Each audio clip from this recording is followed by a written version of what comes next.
Well, a very warm welcome to our Film for Good session this afternoon, which is going to be exploring the theme of female representation in film.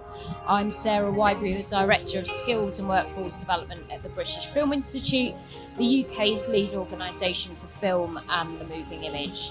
I'm moderating this session, and we are joined by important figures from our industry who we'll hear from in just a moment.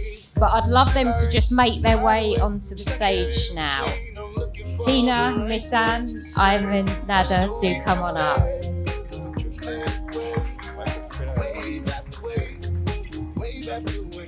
Come on up. We also hope you, the audience, will share your insights and ask questions to help us challenge what sits behind our failure to meet equal representation in our industry. Today's session draws on the Cannes Critic selected film, The Brink of Dreams, a women-led documentary that amplifies voices of a rebellious group of girls who formed a street theatre troupe in a remote Egyptian village. This panel will dive into the current state of play for female representation in film and festivals to understand what impacts could be leveraged to level the playing field. We are joined today by the film's directors, Ayman and Nada. This is not the first time our industry has had this conversation, yet female representation in film is at a catastrophic low, especially for Black and global majority women.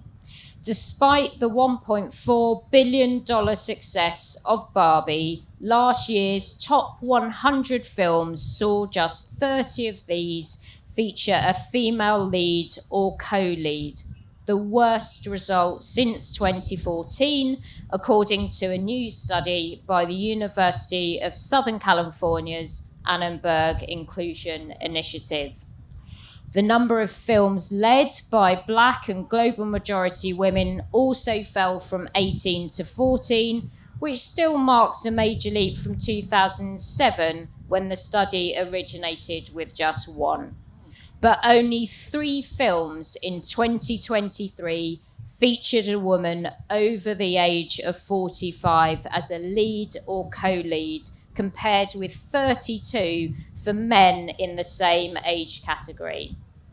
Recent news coming into this year's festival continues to shine a light on inexcusable behaviours in our industry, which talk to unhealthy gender power dynamics, perpetuating cultures and working conditions that are unsafe and a potential breeding ground for misogynistic attitudes. There must be no place for this in our industry. So now let me hand over to today's panelists to introduce themselves. And when you introduce yourselves, I'd love to hear why the topic we're discussing today is so important to you. Miss Anne, over to you. I'm Missan Sage. I'm a screenwriter.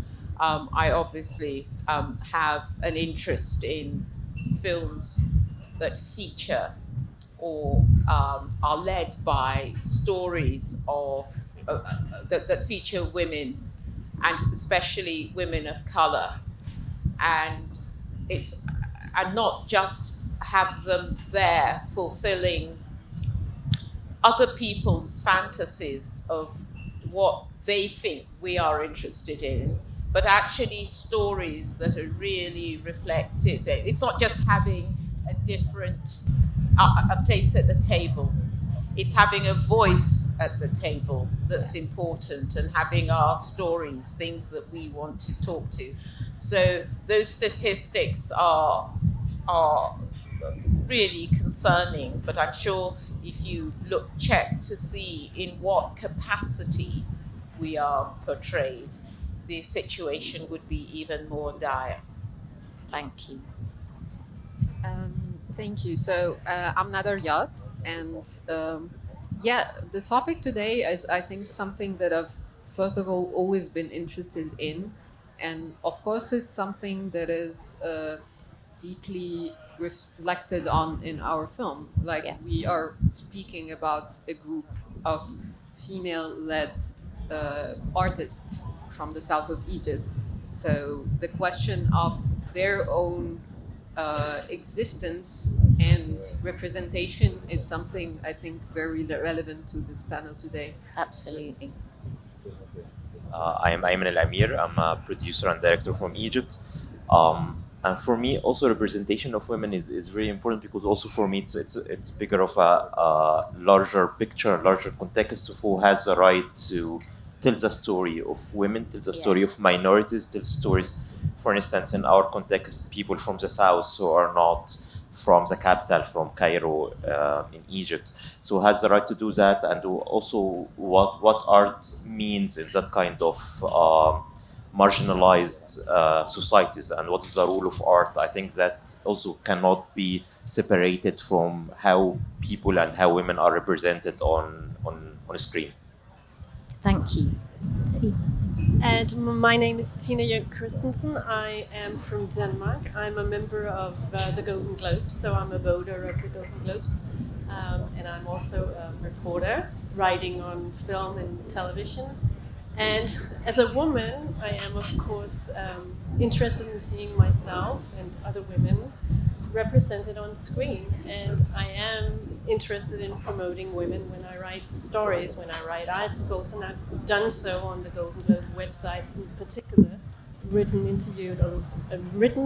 articles based on interviews with a lot of women from around the world. And it's a thing that is very dear to me as a person, not just as a reporter. It's something that I have my heart in. Thank you. So I'm going to start by asking a small but maybe big question, which is, why do you think there is such a lack of female representation in film? Go for it. Just go for it. All right, so I'm gonna start. Yeah. So I think I was actually personally reflecting on myself when I heard this question minutes ago. Yeah. And it's, there are kind of the formal answers that are true, like lack of access to education, to art, hostility in the workplace, lack of gender balance on a location, in a set. Like, all of these things, I think, keep women out. But I think what I find a little bit ironic is that I do have a film this year in Cannes, and I still have so much trouble introducing myself as a filmmaker. I don't personally believe it, and I think it's because of years and years of microaggression and little things, and being told by the media, by society, by my even immediate family, that this place is not a place that I'm supposed to occupy. So you're describing imposter syndrome there, really, which is so sad. Does anyone else want to comment on why they think there's such a lack of female representation? What is, I suppose, depressing for me is that one is still having this conversation. You take 2 steps forward and then it's always 1 step back. But that's because people are sort of trained to believe that women, as you've said, that they shouldn't be in that position, that it's anomalous, it's strange, it's unnatural. People won't say it, but the trope of the unnatural woman is something that runs through every society, all over the world. and it's something that we constantly have to battle. But I think while it's getting better, we still need, I mean, there is still so much to be done. I got a story about the first time that I went in to pitch at a studio, and the person I was pitching to was a black woman like me. And I went in, you know, ready for the fight as usual. And I would usually expect to spend the first good third of the time you have not pitching your story, but pitching your relevance. Say, there is an audience, and yes, people will want to watch films. And not having to do that was just the most strange and wonderful experience. I was pitching to a black woman. She says, okay, tell me your story. And I'd so prepared all the stuff. I was a bit taken aback to have to be able to do that. But I did feel in that moment, just in that moment, this must be what it feels like to be a white man.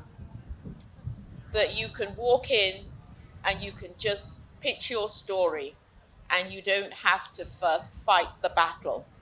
And I think one of the structural things why people haven't is that battle, not just to tell your story, but to even justify yourself being the person and able to tell that story, I'm sure it wears people out.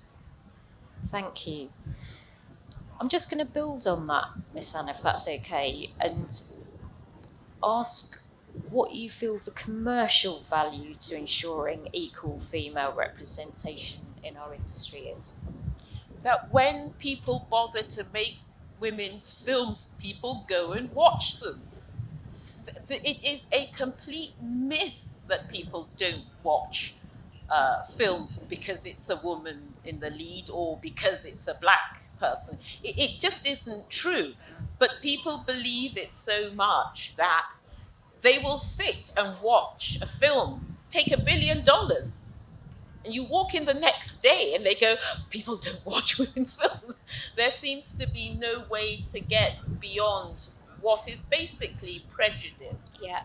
And that's what we've got to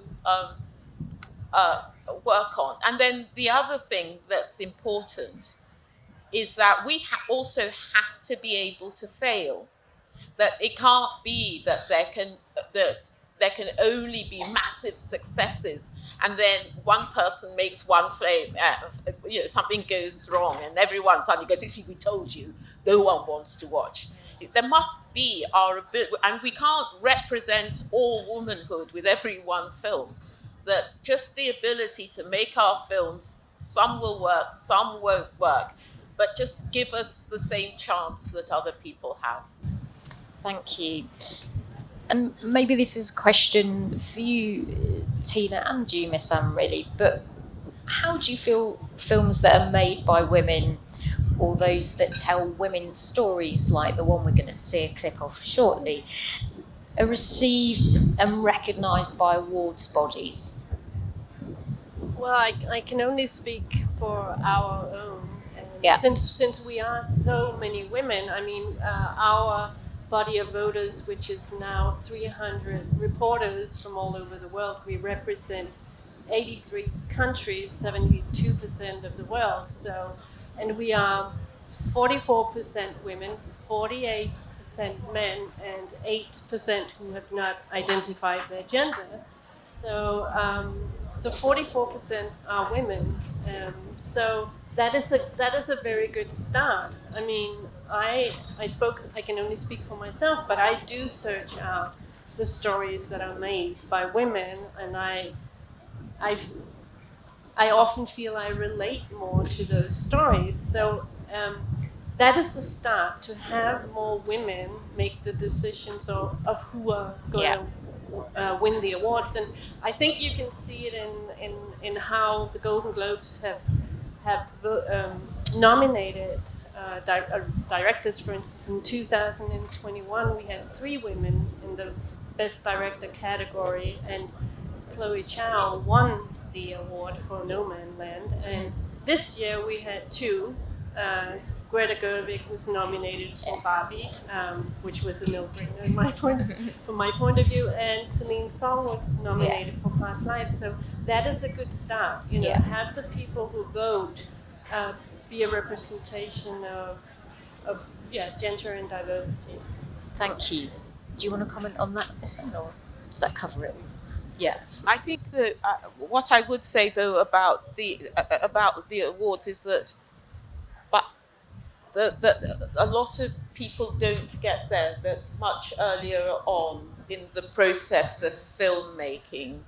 Their stories are thrown aside, and that also needs to be dealt with, so that it's not about exceptionalism. It's back to what I'm saying about being allowed to fail. It's also just being able to have a go, and for our films to be told and not to be cut at the process not being one that actually weeds out women filmmakers. Thank you. Just to move to The Brink of Dreams, the brilliant documentary film made by Nada and Ayman. Let me ask you, why was it so important for you to make this documentary film?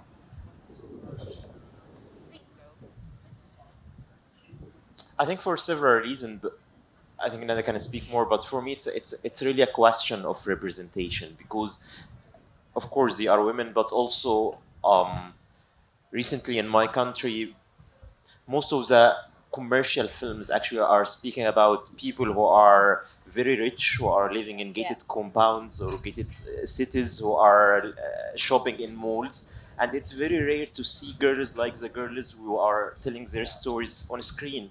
And for me, for the girls themselves to see themselves on screen, it's one of their basic human rights. Yeah. And for me, that kind of representation is somehow a resistance. Yeah. So it's very important. It's very important for me to tell such kind of stories about such kind of girls, and to create that kind of debate and questions about, again, who has the right to tell our own stories.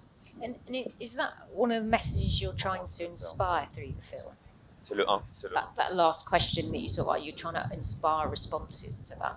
Yes, because for me, all of your questions that you just asked, for me, it's because we are living in a patriarchal society and a patriarchal structure that has its own values, and it poses those own values on both men and women, and that's the most important thing. So we need to shake those kind of values and speak about them. Thank you. Nada. Absolutely. Nada, do you want to add something? I think, first of all, on a very basic level, we were charmed by the girls. Like, they are really something. They have absolutely energy and life, and it's very hard not to fall in love with them. And their passion is so obvious. Yeah. Yes. And I think for us also, it was very important to ask how are films being made, and how are different communities taking a role in their own representation. So I think it was, we didn't know to begin with how it would go, but it was very important for us to create a dialogue with the girls on an artistic level about themselves and their image, and how they really desire their image in the film and their story to be. And I think that was one of our main drives to make the film, always. Thank you. And how did starting from a women's first perspective change the production overall? Or how did it help you approach the production? I think it was really important all of the time for the crew, we are always a very small crew, and also for the women to represent a bigger percentage of that crew because of the communication, because again, it was a presentation.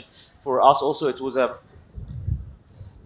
patriarchy also, I think, imposed also in shooting some films, some kind of voyeurism. And also we were reminding us that we are not taking that approach. We are taking an approach that always the camera is there. Characters know that the camera is there.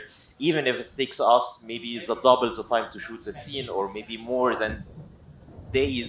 But it's very important again to avoid or to continuously think about those values that are proposed by patriarchy, like voyeurism, and again, who's the right?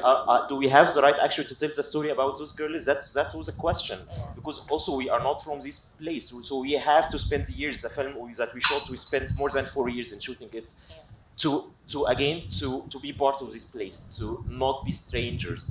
So yeah, I don't know if I answered the question or not. Yeah, you did. Thank you.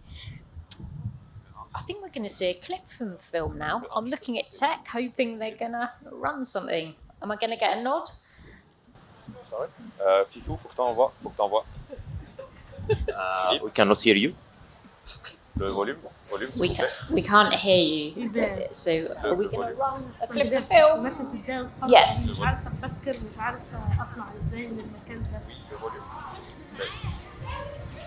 Faut monter. حاجة فرصتنا بس حاجة بصوت Faut monter. عايز أعلام يلا يا عمو يلا يا خالد تعالى شوف عروض بانوراما تمام التمام عشان احنا بنحب البصر ونعرف نعبر في اعضائنا والحاجات اللي احنا بنسويها. بتتكلم في السلام الأول مش كل شيء البنت ما بتختارش الحياة إنما الولد تهب مرة واثنين وثلاثة إيه كل حاجة مش غلطان ممكن اعمل منها بعد كده اتجوز عادي. انا مش هعمل اللي يريحكم انا هعمل اللي يريحنا. امال عايزه تبقوا فين؟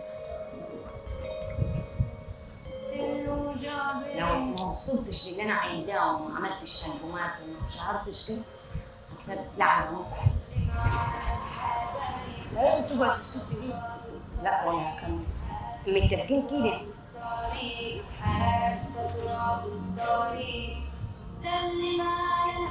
انا اساسا عايزه اروح القاهره.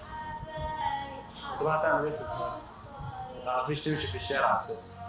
أنا حاسة إن أنا أطير احنا مش عارفين احنا مستنيين.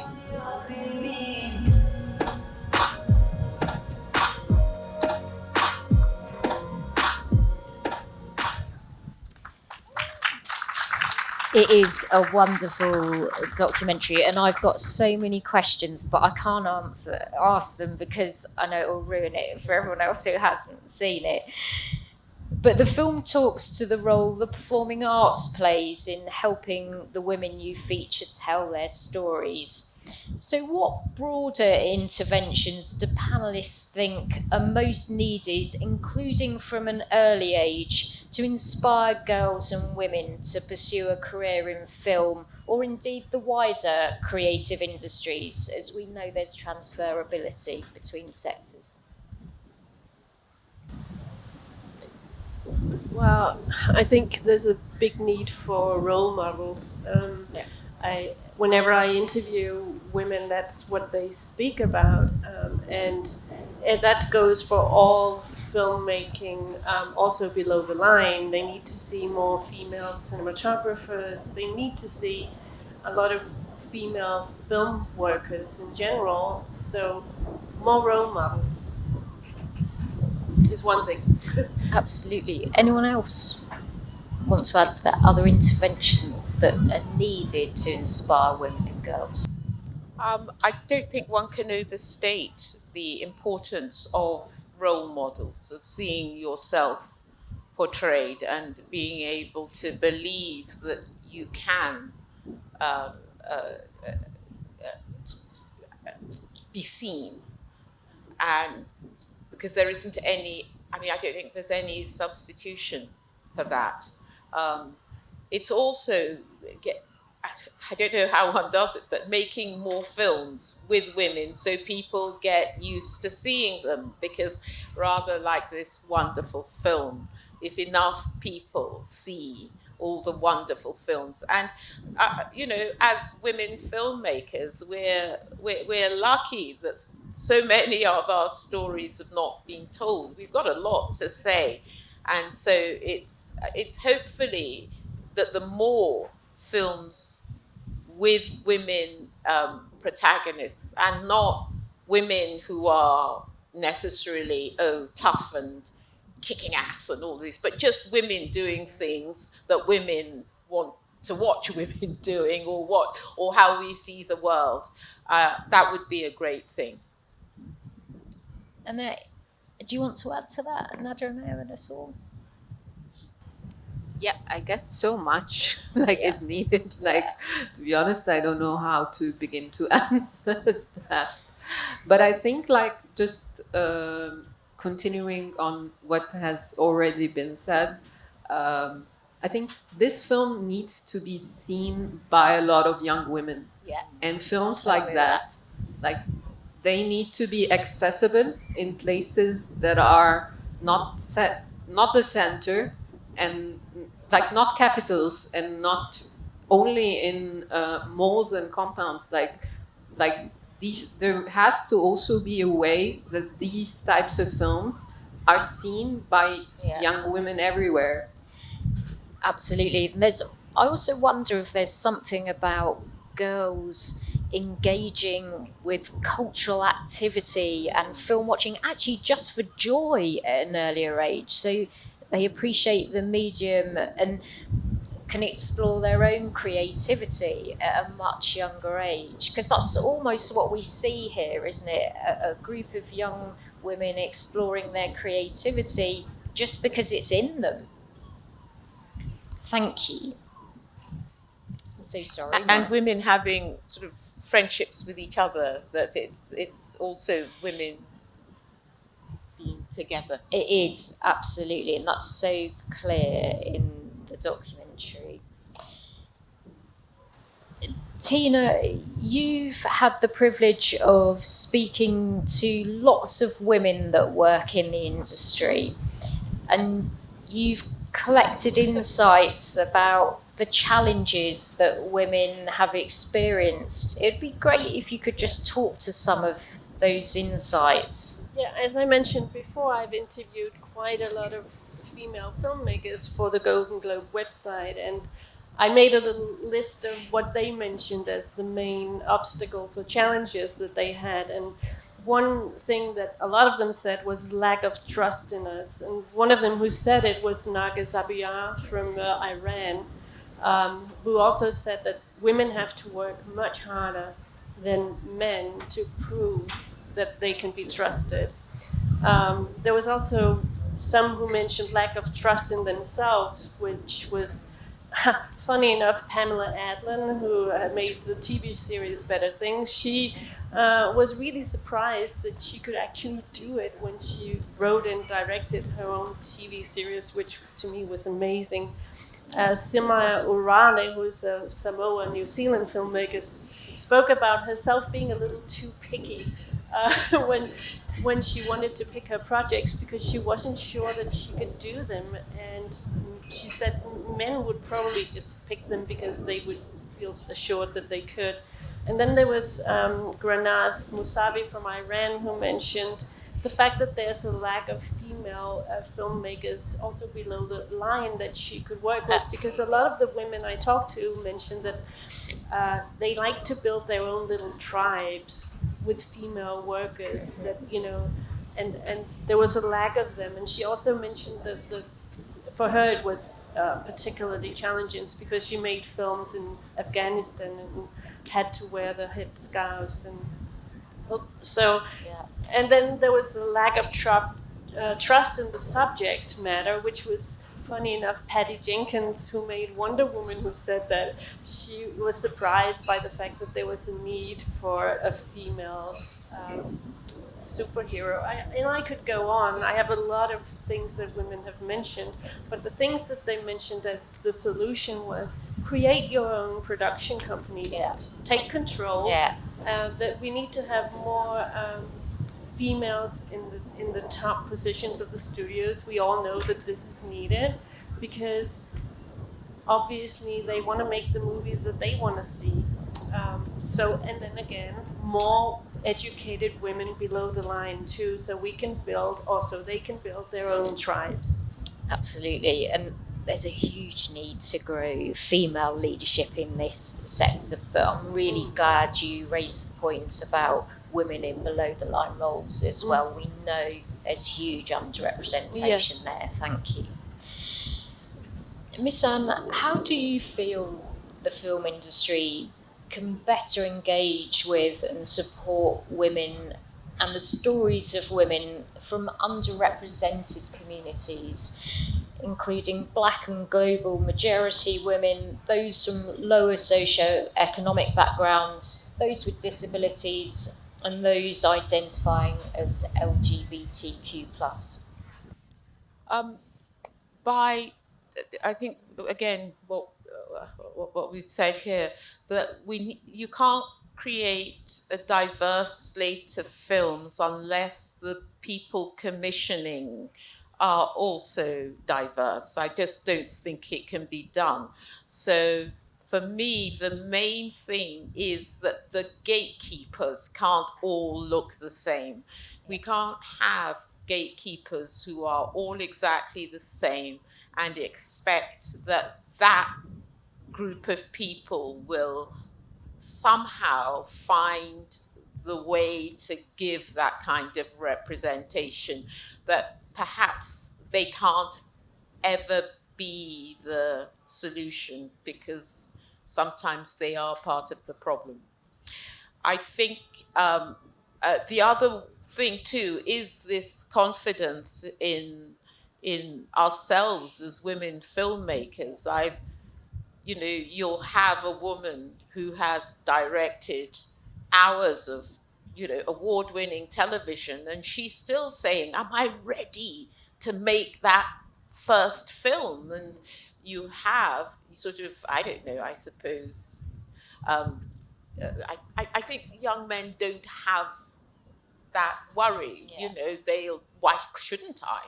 Yeah. But I think that's as well that we as women need to find, sometimes we don't know even when the doors actually open. We're still back there discussing whether we should turn the knob. So I think that's that. But how do we tell these different stories? It's not just diversity by having basically you make the same type of film but you just slot in a Black character. It's by actually people of color, people of different genders, different sexualities, just the wide sort of range, making the stories that they want to make. Yeah, and they will find an audience because we are more diverse than the film industry that's making the films. Yeah. So I think that's it. It's to really push. I keep saying it. We as people of color, we don't want to be at the table. We want our voices heard at the table. We want to be able to tell our stories, and by doing that, we will find an audience. Thank you. At the start, I cited continued behaviours in our sector that, when present, make working in film unsafe for women, and you've touched on some of that in those insights, Tina. Nada, what role can women storytellers and stories focused on women and female empowerment play in helping to raise awareness of women's rights, and indeed aid campaigns for the protection and growth of women's rights around the world? Yeah, so I think I like, yeah, I'm not sure I'm gonna give you the right answer, but I'm gonna give you an just answer. your answer is fine. So I think it's also about the way we look at women empowerment and the way we speak about it and the way we understand it. Like, because for me, like, yes, of course we can, and we fully intend to do an impact campaign with the release of the film, which I'm hoping will make a difference. But for me, I think the most important thing that we ourselves as filmmakers got to be educated by this community about themselves and about women. Absolutely. And this is, for me, the real change and the real difference that makes like this experience important for us. It's all of these workshops, film workshops that we did with the girls, for them to tell us how they want to make films and how they want to be seen and what are women's issues in their own perspective. And I think we don't put enough value on that in even our very progressive platforms. Like we always just assume that, of course we know, but we don't, and we need to be good listeners. Yeah, absolutely. I just wanted to add that one of the women that I spoke to, her name is Lisa France, and she's a queer filmmaker, and she was mentioning that she was highlighting Ava DuVernay as somebody who was helping women in creating a sisterhood. She had done the TV series Sugar Queen, and she had made sure that 42 female directors got a chance to direct. So one of the issues is also women helping women, creating those sisterhoods where you support each other and pave the way for women to get other chances. Thank you. Ayman, this is a primarily women-centred panel, which is fantastic. But how do you feel men can help bring about equality of opportunity for women and in turn help increase female representation in film, especially in parts of the world that are structurally patriarchal, which you touched on earlier, but I'd love you to talk about what you as men can do. I think again patriarchy is something we cannot speak about patriarchy itself, because patriarchy also is somehow an inheritance or heritage of, for instance, in our country for colonialism, for instance. And again, we cannot, also the patriarchy itself has its own influence on how also films are distributed. As you were asking about the commercial value of seeing films about women, but again, for instance, many women and many people in my country don't have credit cards to be able actually to see the films about them on online platforms. So for me, it's of course it's about changes in policies, but also it's about changes in mindset. So to remind ourselves always that women have to create the meaning, not to represent the meaning or to represent something else. Because also sometimes even when women are represented on a screen, sometimes even by women filmmakers, they are there for what they represent for the male audience or for the male protagonist. So actually it's not about, for me, it's not about men and women, it's about how we can change the mindset to be able to really represent women on screen. Thank you. I'm going to open it out now because we're near the end of our time. Does anyone here have a question for the panel? There is a roving mic. Hello, I'm BBC. I'm just echoing kind of what has been already said. Why do we still depend on the industry? Because there is representation both culturally and geographically, regardless of cinemas. We can go out into communal spaces. Regardless of distributors, we can get into various countries easily. There are communities out there that want to see what we have to show. And it's these diverse communities that make an impact for future filmmakers. So it's just doing more of that. Is that what you're saying? No, Yeah, so basically, why are we so dependent on the industry? I see. For supporting and changing? Because it's not going to happen. It hasn't happened. Even in 2017 at Sundance, when Latin filmmakers were crying out, I was like, this is not going to happen. And we still haven't seen anything from Moonlight, from all these films that have won awards, that have made all this money. Nothing has changed. But the communities are there in representation, and they want the content that speaks to them, and it's just not happening. American Fiction was greenlit by an African-American woman executive. I agree with you, but I don't think we should abandon we shouldn't leave the field to the we should also keep fighting, because changes are however hard, however slow. This isn't the industry I began in. Thank you. Question down here. Speak in the mic. Bonjour, je peux parler en français, je parle pas trop bien en anglais. Bonjour, enchantée, je suis la directrice de D'auteur Cinéma, qui est la plateforme franco-coréenne de cinéma. J'ai une question plutôt pour la modératrice, parce que, en fait, quand on parle de souvent le regard féminin dans le cinéma, c'est souvent les femmes asiatiques qui sont bien exclues. Même si vous parlez tout à l'heure, Céline Song, qui est d'origine sud-coréenne, américaine, et j'adore Pasty Lives. Mais par contre, même la campagne de Géo Paris, il y a zéro visage d'asiatique. Et alors, je me demande où est la place la communauté asiatique, ou même la femme asiatique qui est souvent effacée. Sinon, on est présent très fétichisé. Voilà, c'est ça ma question. Merci.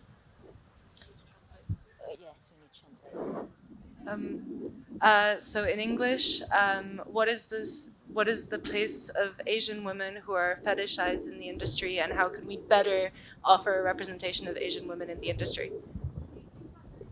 And that they are erased in the industry. Does the panel want to comment on that? Make your own films. I think that the only way you can not be erased is if there are enough behind the camera, in front of the camera. One thing that was great about Céline Song's film was it was unashamedly what it was. It did not in any way pander to the view of Asian women. It was just a story, and that story traveled the world. So it is just it's trying to get to that critical mass of enough films being made. That's what I loved about it is, you didn't set out to try and appeal to people who may not watch it anyway. Just make your movie, and that's what I feel. We have only got time for one more question, so I don't know who put their hand up first. I think it might have been the gentleman here. Thank you. Yeah, hi. I'm from America, and my wife is a producer. And I wanted to ask you, are you talking about women in general or women in film?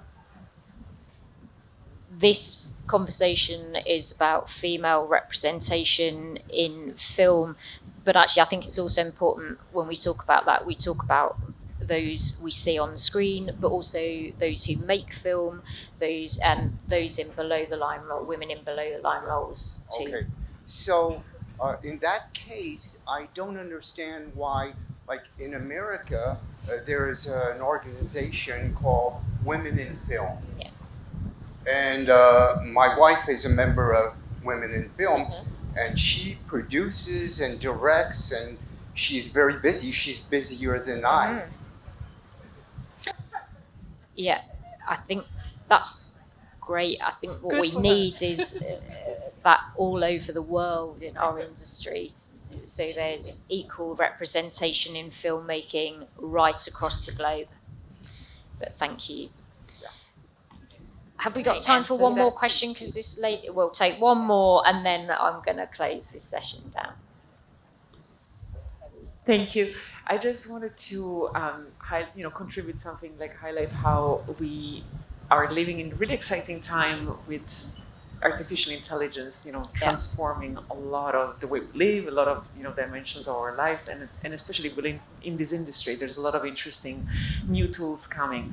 So one thing that in my work as an inclusion strategist is really important is the use of data. And you mentioned, you've all mentioned some statistics, some data. We don't definitely have enough. The few studies that exist, like the ones put forward by the Gina Davis Foundations and etc., they definitely point to an incredible underrepresentation of women and all sorts of identities.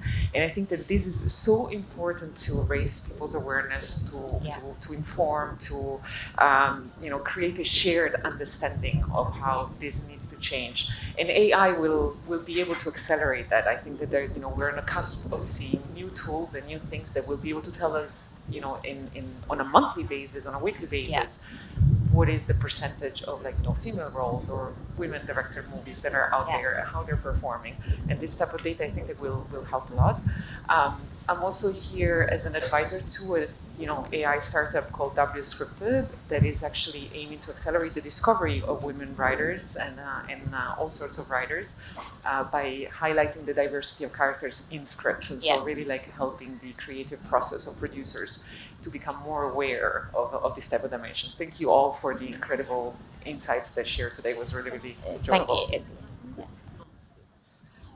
I think it's, while I understand that there are women who are doing very well, I don't think there's anyone on this panel who isn't doing well. I think it's important that we look at the bigger picture of how representative are we, and that if we have any ability, we should reach across to other women filmmakers and form and help each other and not say, well, I'm doing well, so there isn't a problem.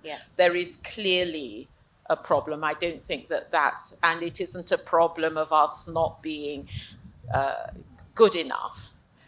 It just is what it is, and so we must continue to support each other and to see each other and to understand the challenges, and hopefully each of us will leave the industry just that little bit better than we found it. Exactly.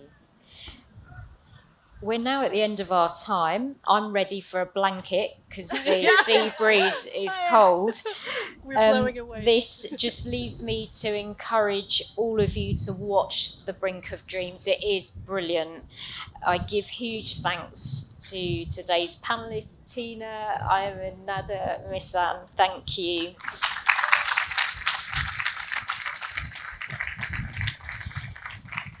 Change happens through individual and collective endeavour, so it is on each and every one of us to bring about the changes we want to see.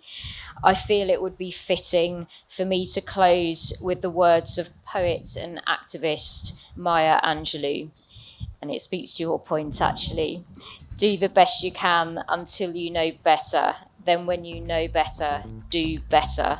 Here's hoping that when it comes to female representation, this industry does better. Thank you.